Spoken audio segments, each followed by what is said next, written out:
Bonsoir à toutes et à tous, voici les titres de l'actualité monégasque en ce dimanche 14 janvier. Nous parlerons de sport, évidemment avec notamment la belle victoire de la Roca Team hier face à Paris en Betclic Elite. Les échecs seront au programme, également avec un retour sur le championnat d'Europe féminin de partie rapide et de blitz. La culture aura une belle place dans ce journal avec d'abord la représentation du spectacle des étudiants du pavillon Bozio intitulé Pauvre folle, une adaptation du livre à succès de Chloé Delhomme. Nous reviendrons sur le concert du Nouvel An orthodoxe joué hier soir à l'auditorium Régnier 3 et enfin Vincent Vatrican nous présentera Le Grand Alibi, le film à l'affiche cette semaine des mardis du cinéma de l'Institut audiovisuel. On ouvre ce journal par les résultats du week-end en foot et en basket. La Roca Team d'abord a une fois de plus prouvé à ses concurrents qu'elle était intouchable en Betclic Elite grâce à une nouvelle victoire convaincante face à Paris, 3e avant la rencontre. Porté par le trio Hall, James Lloyd, auteur de 52 points, Monaco s'est imposé 82-85 et ne compte toujours qu'une seule défaite en 18 matchs. A noter également que le tirage au sort de la Leaders Cup a eu lieu hier soir. Voici le tableau. Vous le voyez, les Roca Boys se frotteront au Manceau pour le quart de finale avant de potentiellement retrouver Paris en demi. Après-midi compliqué au Louis II hier pour l'ASM. Les Monégasques se sont inclinés 3-1 face au Stade de Reims à l'occasion de la 18e journée de Ligue 1. Wissam Ben Yedder est l'unique buteur côté Monaco. Conséquence, les hommes d'Adi Hutter cèdent leur 3e place du classement au profit de Brest, vainqueur de Montpellier cet après-midi.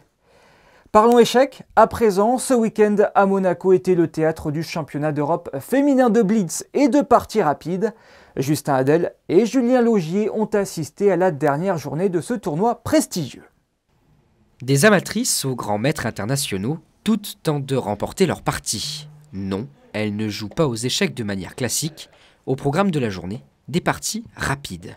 Le championnat d'Europe de parties rapides et Blitz est organisé à Monaco pour la 3e fois. Et le festival se déroule en 3 jours. Donc on a commencé par le tournoi de Blitz qui a été gagné par l'ancienne championne du monde Alexandra Kosteniuk. Aujourd'hui, c'est la 2e journée du tournoi rapide. Vous avez tout simplement un peu plus de temps.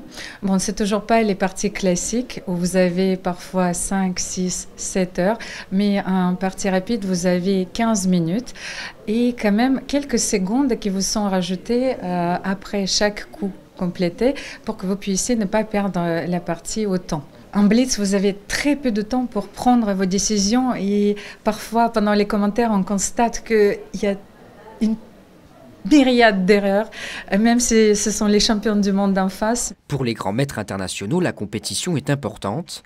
À la clé, le titre de championne d'Europe 2023 de blitz, c'est celui sur les parties rapides, un championnat qui compte pour le classement mondial.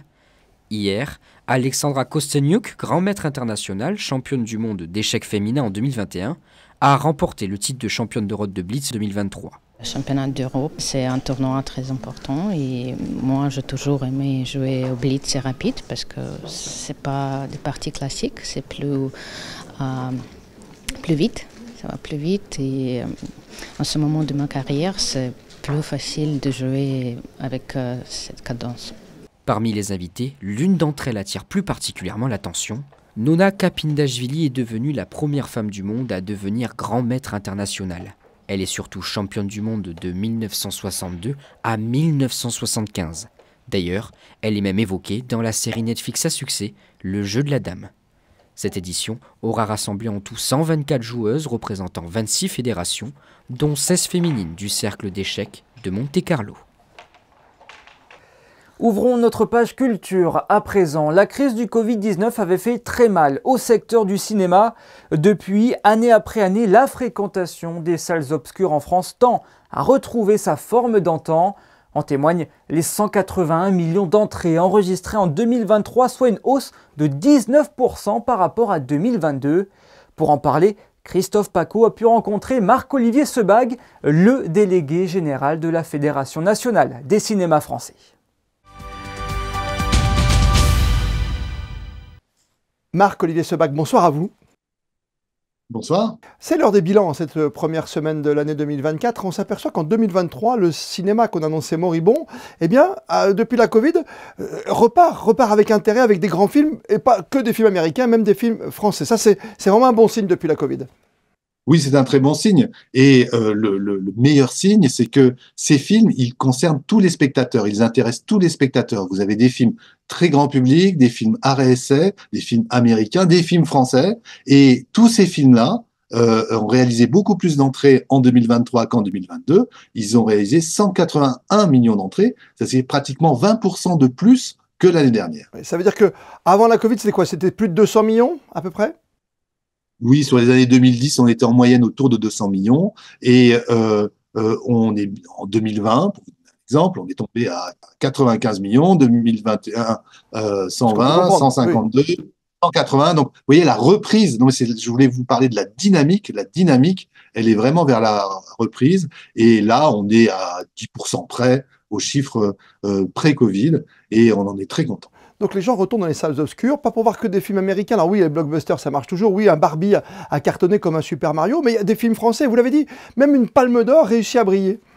Tout à fait. Anatomie d'une chute a réalisé 1 200 000 entrées, ce qui est très, très important pour une Palme d'Or. Mais vous avez aussi, dans ce niveau, des films qui ont fait plus d'1 million d'entrées, un film qui s'appelle Je verrai toujours vos visages, qui est un film particulièrement exigeant, le film de François Ozon, Mon crime, Le règne animal, qui est sorti il y a quelques semaines. Très bien. Eh bien, vous voyez, c'est donc des films qui ont rassemblé un très grand nombre de spectateurs et qui sont des films qui appellent à la culture et à l'intelligence et pas seulement au divertissement. C'est très bien le divertissement et vous avez aussi des films, même parmi les films américains, vous parliez de Barbie, Oppenheimer, qui sont des films très grand public, mais qui sont aussi des films d'auteur, qui sont plus exigeants que la énième version de la énième franchise.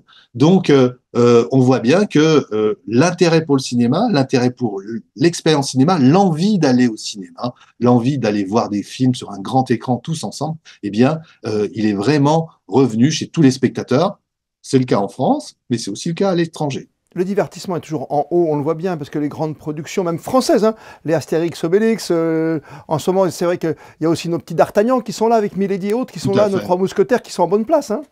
Oui, oui, tout à fait, le divertissement. Et on peut parler aussi de Alibi.com 2, qui a fait le meilleur score des films de Philippe Lachaud. Donc le divertissement grand public, effectivement, c'est toujours celui qui rassemble le plus de spectateurs, mais on doit pouvoir produire en France des films très grand public, des films à essai. On doit pouvoir aussi accueillir des États-Unis, des films grand public et des films plus exigeants, et aussi tous les films du reste du monde. On avait très peur, on le disait tout à l'heure dans nos propos liminaires, ensemble, Marc-Olivier Sebag, de perdre des salles obscures, de perdre des salles de cinéma, même à Paris. Et quand on regarde les chiffres, on voit qu'il n'y en a que peu ou prou qui ont mis la clé sous la porte pour l'instant. Non, non, il n'y a pas de diminution du nombre d'écrans ou de cinémas. Il y a des cinémas qui ferment, mais il y a d'autres cinémas qui ouvrent. Et globalement, on a un parc de salles en France qui est très équilibré entre les grands cinémas, les multiplexes des grandes villes ou des périphéries des grandes villes. Et ça fait que dans l'esprit des gens, dans l'esprit des médias comme vous, dans l'esprit de l'information, le cinéma est présent, les gens parlent de cinéma et ça c'est un vecteur social très important. Le cinéma fait partie de la société. On va être complet, c'est 2024 qui débute. On sait qu'il y a eu une grande grève du côté de cette grève qui a touché le secteur du cinéma à Hollywood. Et on se dit qu'il y a des productions qui vont être retardées, comme Avatar, on sait que ce sera en 2025. Qu'est-ce qu'on va avoir de beau quand même cette année? Est-ce qu'on va avoir un beau film par exemple, comme Dune, une suite, des choses comme ça? Exactement, en fin février, le 28 février, vous aurez Dune 2 qui est très attendu parce qu'il devait sortir en octobre et il a été décalé du fait de cette grève. Et on va dire c'est le grand film d'auteur très grand public qu'on doit avoir ce premier trimestre. Vous aurez aussi Ghostbusters, SOS Fantôme, et puis de nombreux films français, un film avec Danny Boone et Jérôme Commandeur qui s'appelle Les Chèvres, qui sera là aussi au mois de février. Et puis, je parlerai juste d'un film avec Isabelle Carré et Bernard Campan qui ont déjà tourné ensemble. Oui, ils ont déjà tourné ensemble, c'était magnifique. Voilà, c'était magnifique. Un film qui s'appelle Et plus si affinité. Donc voilà, ça c'est pour le mois d'avril. Donc juste 3 titres pour ce premier trimestre. Et là, sur les écrans, 2 films qui viennent de sortir. Priscilla de Sofia Coppola, sur l'épouse du King, de Elvis. Et puis, un film de Ivan Attal qui s'appelle Un coup de dé, qui est un thriller. Donc voilà, 2 films très différents pour tous les publics. Et puis, bien sûr, tous les films qui sont sortis et qui sont encore en affiche pour... C'est encore le bon moment, même ce week-end, d'aller se faire une petite toile, comme on disait à l'ancienne. Merci 1000 fois en tout cas d'avoir été avec nous, Marc-Olivier Sebag. Bonne saison, et le cinéma n'est pas mort, et loin de là. Et ça, c'est tant mieux pour les aficionados que nous sommes, bien sûr, parce qu'un film sur une grande toile, dans un grand cinéma, avec un vrai son, c'est quelque chose. Il n'y a pas que le popcorn, bien sûr. Merci à vous, en tout cas. Merci beaucoup, bonne soirée.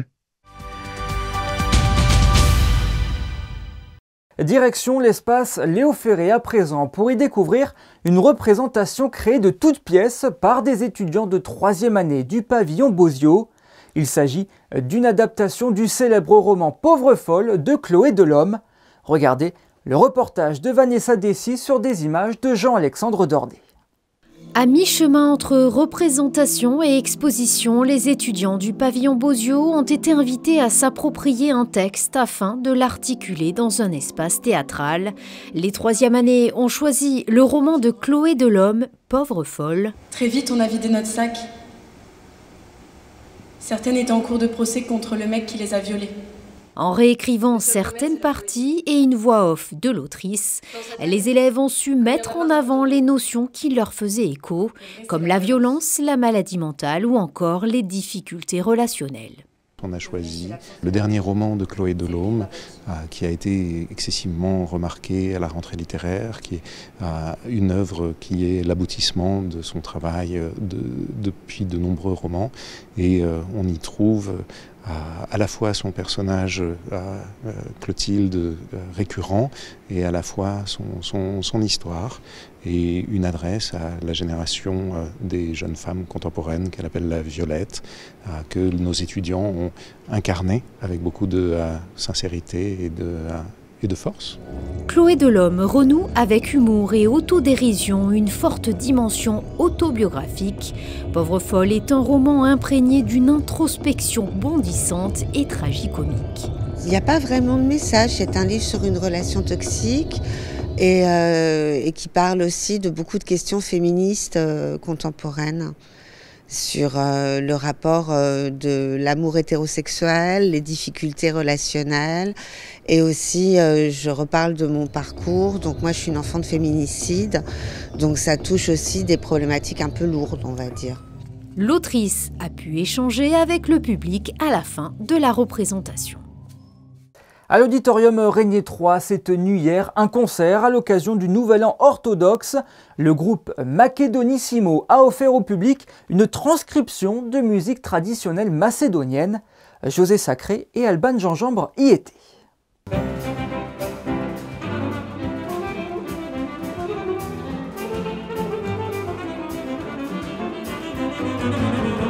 Avec Macedonissimo, qui signifie très macédonien, le talentueux pianiste Simon Trepseski, artiste en résidence avec l'Orchestre Philharmonique de Monte-Carlo cette année, a emmené le public dans un joyeux voyage à travers les rythmes incroyables et les mélodies envoûtantes de la tradition musicale folklorique macédonienne, dans laquelle des riffs et des harmonies très complexes, influencées par le jazz, s'entremêlent de manière naturelle. Est-ce que vous contribuez à faire en sorte qu'elle subsiste? On doit garder ça, parce que la tradition et l'histoire, l'existence d'une nation. Donc on était vraiment très attentifs, parce que bon, je suis le moteur de ce projet aussi, mais on était vraiment très, très attentifs avec le compositeur dans le choix des mélodies, mais aussi dans les transcriptions, pour garder l'authentique, mais aussi l'orchestration et la vie, et l'approche qui est moderne aussi et contemporain, mais accessible pour le public aussi. Donc c'était une grande surprise pour tout, et aussi l'éducation de mes collègues aussi. C'était un mélange des deux, tous les côtés. Donc, et voilà, on a le résultat qui a gagné vraiment super critique. Et les publics vraiment l'adorent.